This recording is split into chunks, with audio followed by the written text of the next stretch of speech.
breaking down all 26 things you missed from Survivor Season 46, Episode 3. We're talking all things Bhanu going crazy, Randen getting some nerve damage, a new Survivor journey, Jem finding the Beware advantage, and much more. Careful for any spoilers if you haven't seen the episode yet, and as always, make sure to stick around as we announce last week's giveaway winner. If you want to enter next week's giveaway, make sure to subscribe to the channel, like the video, and comment down below your winner pick this early in the season. Let's get started with number 26, previously on Survivor. It feels good to be back. If you missed the community post I made, I had a nice relaxing vacation in Jamaica, and that's why this video is coming out a little bit late. But it's time to get back to the grind. The previously on Survivor segment highlights Randen and Venus, and obviously this is super important to highlight. We'll be talking about all the reasons why later in the video. Number 25, Yanu after Tribal. The Purple Tribe returns back to camp and Bhanu is all over the place confused. A lot of people online are not a fan of Bhanu. I will admit there is points later in the episode where I do think he gets a little bit too much, too emotional, but right now I just think he's a fun character. I do feel bad for Jess being voted out as all the exit press showed her not having fun out there. So excited to talk to you today, Jess. How are you? I'm smiling because it's over. I have to show you my merch. Number 24, Bhanu is struggling. There's a huge possibility that Bhanu is playing all of us, as he gets emotional about not being an actor. But with all my pre-season coverage of Survivor 46, we know that he actually is an actor. Number 23, the theme song. Just like how we all love the Survivor theme song, I need to say, if you love these videos, I need your help. So if you're not subscribed yet, please do so, as I'm on the road to passing Russell Hanson subscribers. And as a bonus, once we hit 10,000 subscribers, we're getting pretty close. I'm gonna be interviewing Russell Hantz. Number 22, rough start for the new era. I don't think it's a hot take. I actually think it's a pretty cold take. But some of the new era rules with no flints and supplies makes no sense. Every once in a while, I agree, it's fun to see the players suffer out there, but as a TV show, it doesn't work when Kenzie, Q, Tiffany, and Bhanu don't have enough energy to be entertaining. If they go to Tribal Council, I 100% was thinking the entire time Bhanu's gonna be the one voted out. Number 21, Philip 2.0. I really didn't think on my Survivor 46 bingo card we would be talking about Survivor Redemption Island and how Boston Rob had the chaotic soldier with Philip Shepard. Well, Q wants to be Boston Rob and turn Bhanu into his Philip. I think it's a funny idea and probably would have worked 10 years ago, but the Boston Rob approach in Survivor just doesn't work anymore. I literally have to wait until 1 minute before we go to Tribal Council. I may actually even have to tell him at Tribal Council who to vote for.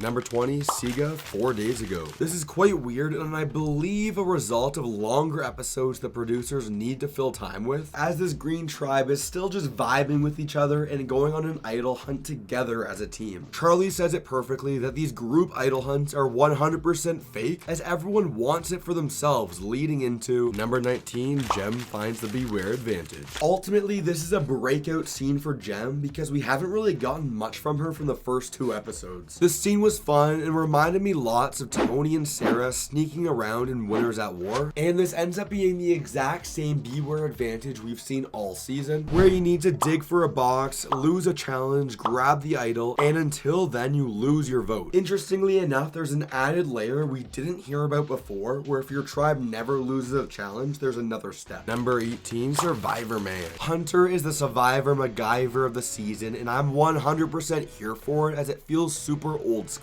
Much like Rupert back in the day, Hunter doesn't need to talk strategy because he's the provider. But there's much more to Hunter leading into number 17, Hunter backstory. They talk about how Hunter's a great provider, but also has the brains as well. His original plan was to go to medical school, but he fell in love with working with kids and even built them some Survivor challenges. As a Survivor superfan that built his own challenges, these are the things I love to see. It's full of puzzles and stuff left over from previous challenges. challenges that I've done.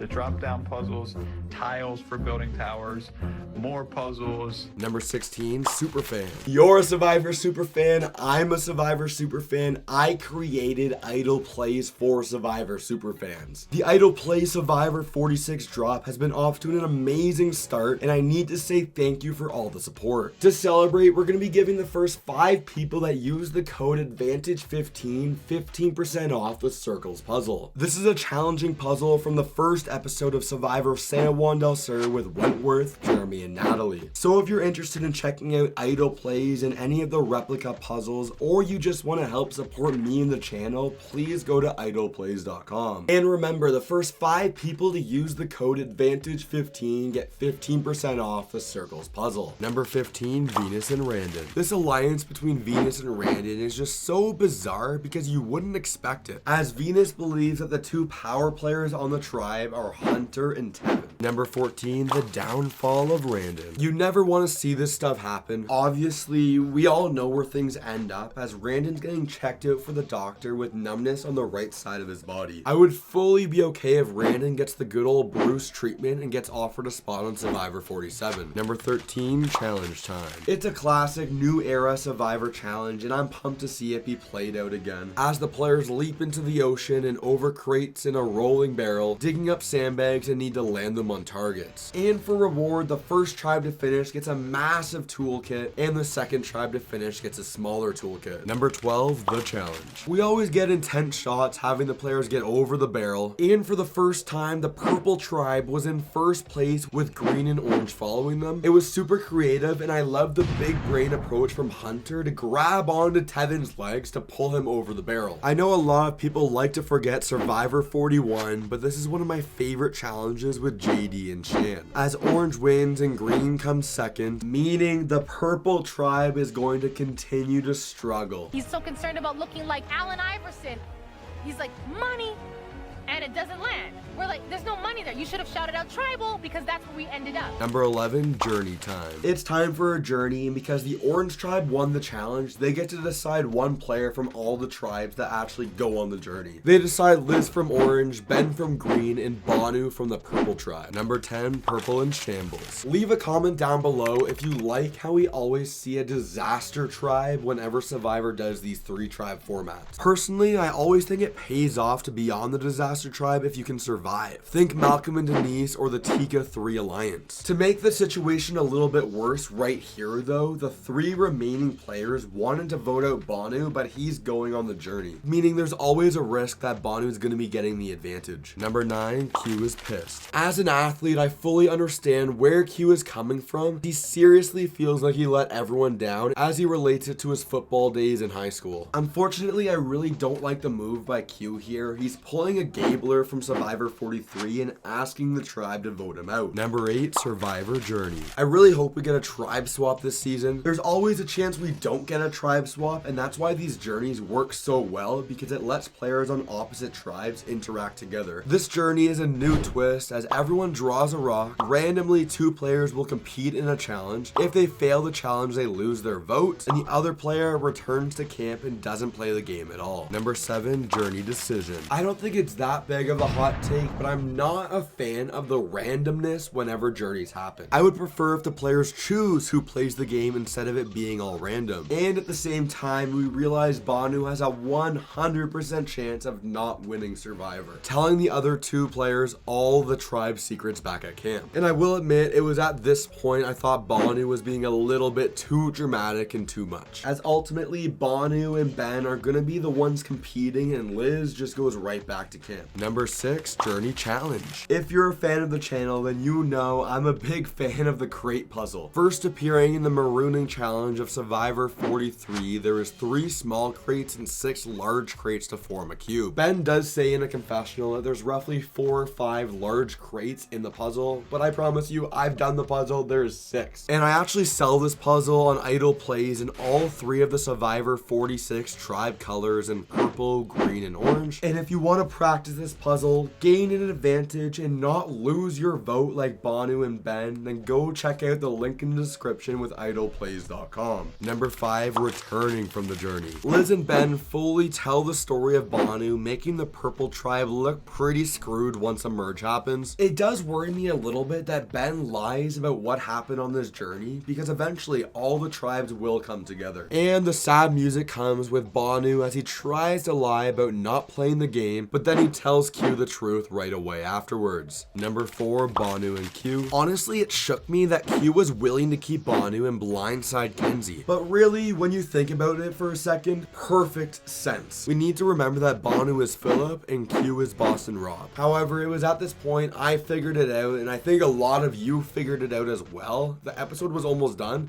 and we weren't at Tribal Council yet. Number 3, here comes Jeff. I know we always joke about the new era, but it's ridiculous how many times people have been pulled from the game and getting in bad situations. Number 2, Randen has bad news. Unfortunately, this bad situation with his nerve gets worse with a potential bulging disc, and the entire tribe is there listening in as Randen is gonna be pulled from the game. This impacts the game a lot as this tribe loses the momentum, Brandon goes out with the advantage, and the girls now have a majority on this tribe. It's tough because we need to take exit interviews with a grain of salt. You can never fully believe the exit interviews, but Randen said he was controlling the game and Jeff didn't let him give the advantage away. Can you even pass off a beware advantage?